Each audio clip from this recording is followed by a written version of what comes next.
Welcome back, Will. It's great to have you back here with us again today. We're very grateful that you've agreed to stay on as an ambassador for Milk and Dairy Connect. There are a number of things that we've been looking at since World Milk Day, and clearly the ongoing drought and other opportunities that have been provided to us. It's important that we continue to think about our other dairy farmers out there within the community. I thought it'd be useful just to get a little bit of information about your family history and what you think of, why you think it's so important about community, particularly with the ongoing drought at the current time. Okay, so my family has lived in Berry since about 1915. We bought a property in Berry and I've been there ever since, and before then we were in Gerringong, just down the road, so we've been around the community for a long time. And I guess it's in a drought like what it is now, it's the community really needs to get behind its farmers, and everyone in it needs to work together, otherwise it makes it a lot tougher, and I guess that makes it that bit easier if everyone's in it together a bit more and working together and helping each other out. It's really important during the current drought that we're able to talk to one another and have that shoulder to lean upon. Do you think that's important in terms of the agriculture generally at the moment? Yeah, definitely. I think especially with mental health and things like that, you want to be able to talk to people, and everyone needs to, I guess, have an ear to listen to that.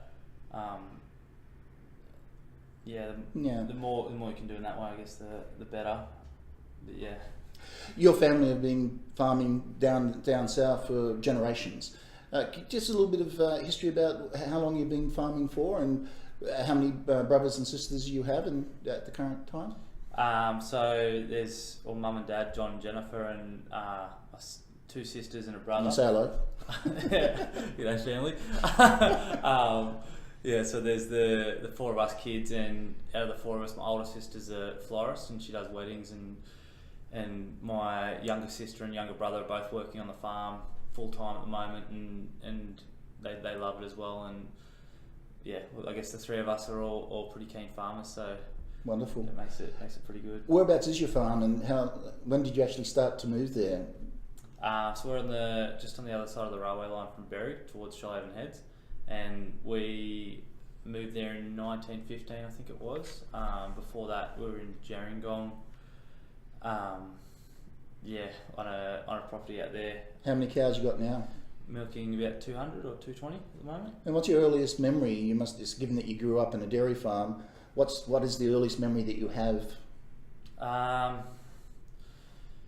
Probably a pretty good memory of when I was younger. I used to get the cows in every Saturday morning, or the heifers, because we used to live on the heifer farm, or Mum and Dad still do live there, but where the heifers were. So I used to make my brother help me, and we'd go down every Saturday morning before we'd play sports and try and round up all the heifers. And I used to get pretty sour if we didn't get them in, but it was always good fun, and it was a way to pass a bit of time, I guess, because we've never allowed any Xboxes or PlayStations or anything. Should be more of it, I think, given so the current generation of children growing up. Yes, that was our sort of childhood, I guess. Get outside if you want to do something.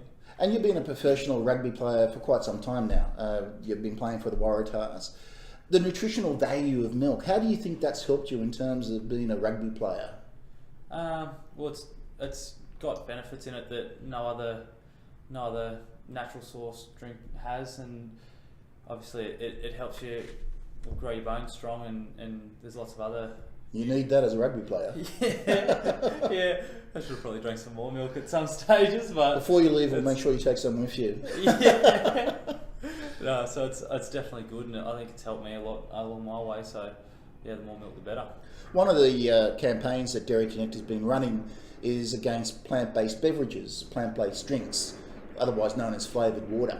We think that the term milk should be protected rather than being used for other products such as almond, pea and other such products. Could you give us a little bit of a view about how you think that why the term milk should be protected? I think it should be only used for, it's milk's from a lactating animal or person, but that's the definition. Yeah, so I think it should only be used for those cases. So whether it be for dairy milk or whatever other way you want to use it, whether goat or whichever way you want to use it. But I think almond milk should probably be just as a drink or a beverage, but not term milk. You certainly you can't milk an almond, as you know. So it's really true. Can't. You've been a member of Dairy Connect in your family, and obviously you at a small co-op down south, which is very important that you're able to look after the industry in that regard. What do you see as the benefits of being part of an advocacy group or a lobbying group like Dairy Connect? For me, I just like to try and help raise awareness as much as I can. So whether that be through this or through the Waratahs, as much as I can do so, I just want to try and help the community and the dairy community as much as I can with that. So I just thought I'd take whatever chance I can to help out. And when you finish your rugby career, are you intending to head back to the family farm or set up your own? Yeah, 100%. I'd love to, or one day run my own dairy farm, and I've always dreamt to do that, and it's something I can't wait to do once I decide to hang up the boots, I guess. So it's definitely something I want to do. It's just when the right time will be. And do you have any last words for the people that are watching this video? Drink plenty of milk. Good on you. Thank you very much, Will.